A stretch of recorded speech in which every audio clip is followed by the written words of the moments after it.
తప్పకుండా బట్టి విక్రమార్క గారు ఫైనాన్స్ మినిస్టరే కాకుండా దళిత సామాజిక వర్గానికి చెందిన వ్యక్తి కాబట్టి మా పట్ల లేకుంటే ఈ వర్గాల పట్ల తప్పకుండా ప్రేమ ఉంటుంది, బడ్జెట్ ఉంటుంది అని అనుకున్నాను. కానీ ఎక్కడ కూడా మీ డాక్యుమెంట్లో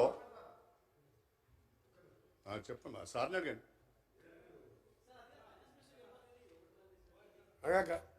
ఒకరు పెద్దలు గౌరవనీయులు శ్రీహరి గారు గతంలో టీఆర్ఎస్ పార్టీలో ఉండి వాళ్ళకి మేనిఫెస్టో పెట్టి పక్కకు పెట్టడం, మోసం చేయడం అలవాటు కాబట్టి మేము కూడా అట్లా చేస్తాం అనుకుంటున్నాం. మీరు ప్రతి దాన్ని రావడం అధ్యక్ష వచ్చిన రెండో రోజే ప్రతిపక్షం అంటే ప్రతిపక్షానికి మీకు లేదు, మీరు ప్రతిపక్షం కాదు, ఫ్రస్ట్రేషన్ పక్షం.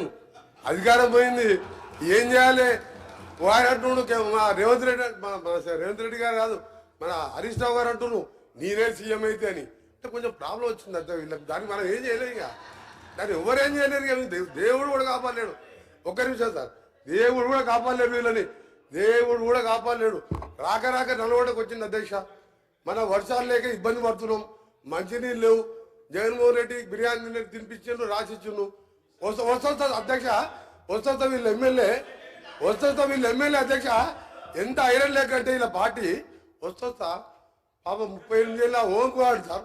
ఇద్దరు చిన్నపిల్లలు మస్తెక్కి హైదరాబాద్కి కార్లలో దోసుకున్న సొమ్ముతో ర్యాలీ తీసుకొని హైదరాబాద్కి వచ్చి ఆ ఎమ్మెల్యే ఆగో చెప్తా మీ చరిత్ర సార్. కృష్ణానీలే సార్, నల్గొండల మంది లేక సార్ వీళ్ళకు. నల్గొండ ప్రజలు చీదరించారు, నల్గొండ ప్రజలు టీఆర్ఎస్ బహిష్కరించారు. హైదరాబాద్కి వెళ్ళి రౌడీలో కార్లు వేస్తే సార్ ఆ ఓంగాడు చనిపోతుంది సార్. ఓంగాడు చనిపోయింది సార్. ఇద్దరు చిన్నపిల్లలు మొన్న నేను లేకుంటే ఓంగాడు చనిపోతే కనీసం మా జిల్లా ఉన్న ఏకైక ఎమ్మెల్యే గాని కేటీఆర్ గారి ఆ కుటుంబాన్ని ఆదుకుంటామని అంటలేరు సార్. ఎంత దరిద్ర రాక జిల్లాకు వచ్చి ఓ మనిషిని పొట్టలు పెట్టుకోరు. ఈయన మేనిఫెస్టో గురించి మాట్లాడుతున్నాడు సార్. ఒకటే చెప్తుంది సార్, ఈయన మేనిఫెస్టో 2001లో పార్టీ పెట్టిండు సార్. నీ దుకాణం మంది మంత్రి గారు దుకాణం మంది సార్. ఒకటి సార్ అసలు బయటకు వస్తున్నా సార్, అసలు బయటకు వస్తున్నా. అరే మీ చరిత్ర చెప్తా సార్. 2001లో సార్ కేసీఆర్ గారు పార్టీ పెట్టిండు సార్. పార్టీ పెట్టినాడు ఏం చెప్పిండు సార్? ఈ రాష్ట్రానికి మొదటి ముఖ్యమంత్రి దళితుడే. కేసీఆర్ మాట అంటే మాటే, ఆ మాటకి కాకుండా నా తల తీసుకుంటా అన్నాడు. తల ఉందా సార్ కేసీఆర్ది?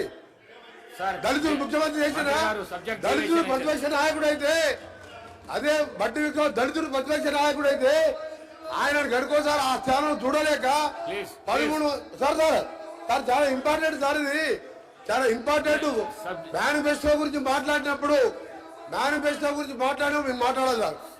దళితుడు ప్రతిపక్ష నాయకుడు అయితే ఓర్వలేక 13 మంది ఎమ్మెల్యే అంగట్లో పశువులను కొన్నట్టు కొని మా దళిత ప్రతిపక్ష నాయకులు ఈ రోజు మేనిఫెస్టో గురించి మాట్లాడతా కేసీఆర్ గారు మేనిఫెస్టో టీఆర్ఎస్ పార్టీ నీ అబద్ధాల పార్టీ.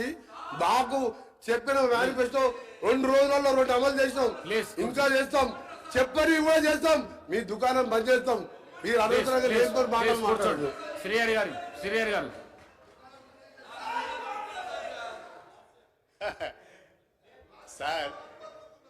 సార్